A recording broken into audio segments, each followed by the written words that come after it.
Alright, so we got the full summary of 1067 here. We're going over the entire chapter, so let's get into it. So page 1 is picking up from the end of the previous chapter where we're seeing Luffy's group finally talking to Vegapunk here. And Bonnie asks, what happened with your head? Isn't it more larger than a light bulb? And Vegapunk says, because it's grown quite large. I cut it. And she says, you can cut it just like cutting a hair? And he says, well, when we last met, my body size grew as large just like giants. And Shinbei says, I've heard rumors that he's a large guy.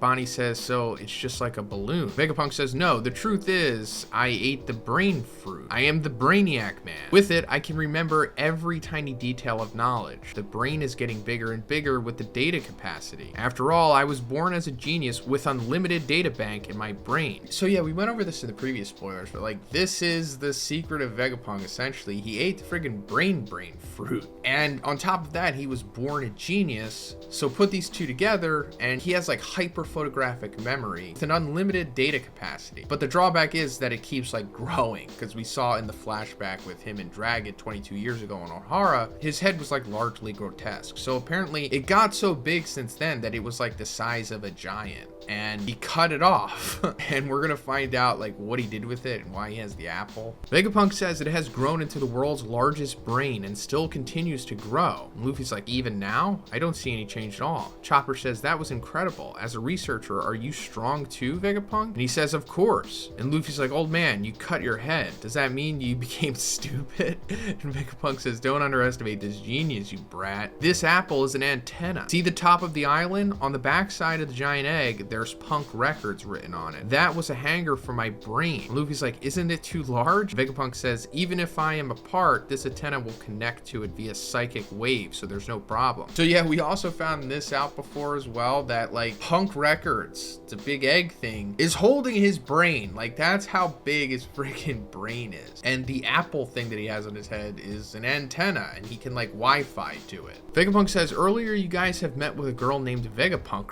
right? That was my clone. There are 6 of them on this island. Each one is an expert in necessary elements. 6 people combined have the same personality as me, but the labor force is 6 people. And Luffy's like, what's that supposed to mean? And he says, it means one day I synchronize their experiences and knowledge through Punk Records. Their personality and duties are separate, but each of their experience is worthwhile. And Vegapunk says, consider it like using the same library. For example, if every person in the world can access my brain, it's as if all mankind has acquired my knowledge. Also, if mankind can reciprocally update the Punk Records, it is possible to create a sea of knowledge far beyond my brain. This brain will someday be shared with all of mankind. But first, let's talk about the sponsor of this video, Established Titles. So guys, this is by far one of the most interesting and like cool and fun sponsors I've ever done, because you're like literally purchasing land and getting a title as well. Because purchasing a title pack gives you at least 1 square foot of dedicated land on a private estate in Edelston, Scotland, and an official certificate with a crest. They also plant a tree with every order and work with global charities, 1 tree planted and trees for the future, to support global reforestation efforts. You can like also officially change your name to Lord or Lady, and you can get it on your credit card, plane tickets. You can even like change it on your dating profile too. It's a project based on a historic Scottish custom where landowners are referred to as lairds or lords and ladies in English.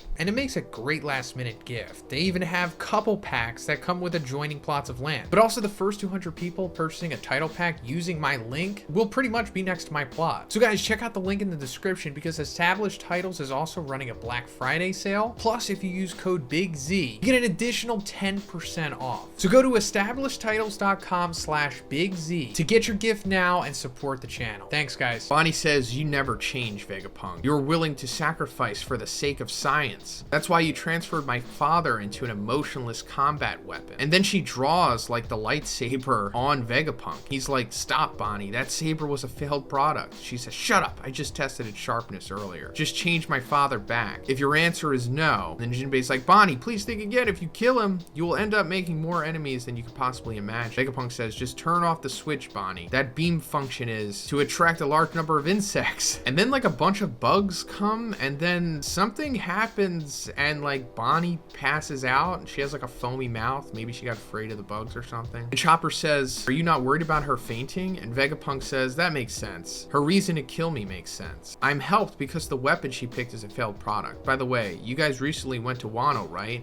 Is it true about the rumors that there's another dragon besides Kaido? And Luffy says, oh, you mean Momo? And he says, it's a failed devil fruit that I left in Punk Hazard. It seems he ate it. And Luffy's like, really? It's a failed product? And Vegapunk says, it's an artificial devil fruit that I created. It was created with a large amount of research funds over 20 years ago from Kaido's lineage factor, but his growth won't be the same as the original fruit. And Luffy says, so that's why he can turn into a dragon like Kaido. But it was a success. He could spit fire and is powerful. Even now, he became a guardian deity for Wano. And Vegapunk says, what's the color? And Luffy says, it's pink. Vegapunk, you see? It was a great failure. And Luffy's like, I mean, it's still alright though. And then Luffy looks to the big ancient robot and he says, what about this? Please move it. Aren't you the one who created it? Vegapunk says, no, that's wrong. That's the legendary metal giant that attacked Mary Joie 200 years ago. Also, that machine was probably created far more than 900 years ago. I still don't know the reason it's created. I heard that there's no damage due to the lack of energy. The researchers at the time were surprised with the unknown science it had. No one knows where it came from or what it's trying to do. The world government ordered its complete destruction, but because their curiosity, researchers didn't do that. It still exists here because the information of it is passed down by generations of researchers. The government didn't know about its existence. You guys did well coming here. You must have seen the entrance as a wall, right? And Luffy says, well, I did go rough on it. And Chopper says, no, we just lost. We did go rough into it. And Vegapunk says, well, I'm truly sorry for that experience. So then it cuts over to the other group that's with Shaka, and he was pretty much telling them the same exact thing that the original Vegapunk was telling to Luffy's group. And Robin says 200 years ago, that year is the exact year when discrimination against fishermen and the government started. Frankie says, so that robot climbed through the red line? And Shaka says, probably. We created Vegaforce 1 based on everything we learned from it, but there are things that I can't replicate with my science. I can't believe it was a machine soldier made 900 years ago. And Frankie says, a machine that even you can't replicate? And Shaka says, the problem is power. In the past, there was power enough to change the common sense of the world today. Nami says, but for now, I'm happy Luffy and the others are safe. But who is that girl? And Sanji says, it's Jewelry Bonnie, right? She's a pirate just like us. And Usopp says, so that girl got some trouble. They're like viewing them on security cameras. That's how they're able to see them. So then we come back to Luffy and he says, also, Vegapunk's head is awesome. Vegapunk says, Bonnie, I did some bad things to Bonnie. And Luffy's like, oh yeah, old man, you should beg for forgiveness. And he says, what did you know about it, you brat? There's some things I wish I handed over to her. Also, Luffy, it's fate that you came here. Can you take me out from Egghead? And then we cut to CP0 and they say, this is Cypher Pole. We wish to harbor. What an insistent pet we have. We've got some information that Jewelry Bonnie is heading to Egghead. And Lucci says she's an eyesore who repeatedly escapes. We have no longer a use for her, right?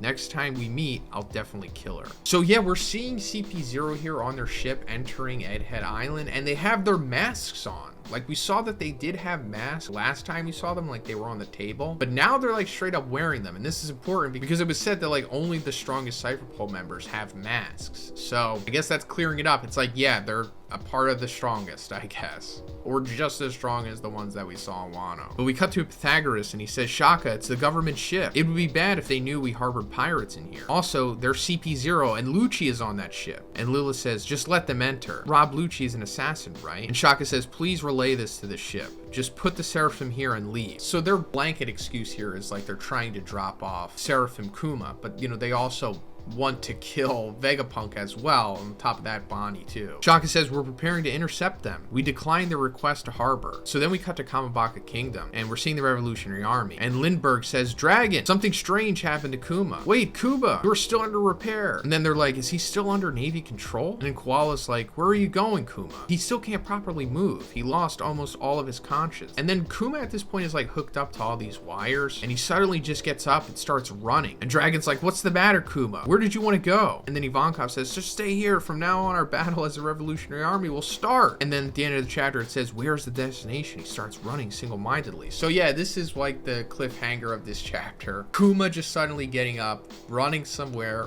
don't know where he's going. It's possible that Kuma asked Vegapunk to program this into him as well, kind of like how he asked him to program him to protect the Sunny. Or this is what Vegapunk wants, possibly. Or it's a third option. But another interesting thing is Ivankov saying that, no, just stay here. From now on, our battle as Revolutionary Army will start. So it's like, yeah, they're like getting ready to do like their big battle, maybe against Mary Joie again or something like that. But yeah, that's pretty much it for this one, guys. Let me know what you think about this chapter in the comments, guys. And if you liked the video, please give it a like and please subscribe if you haven't already. Have a great day. I'll see you in the next one.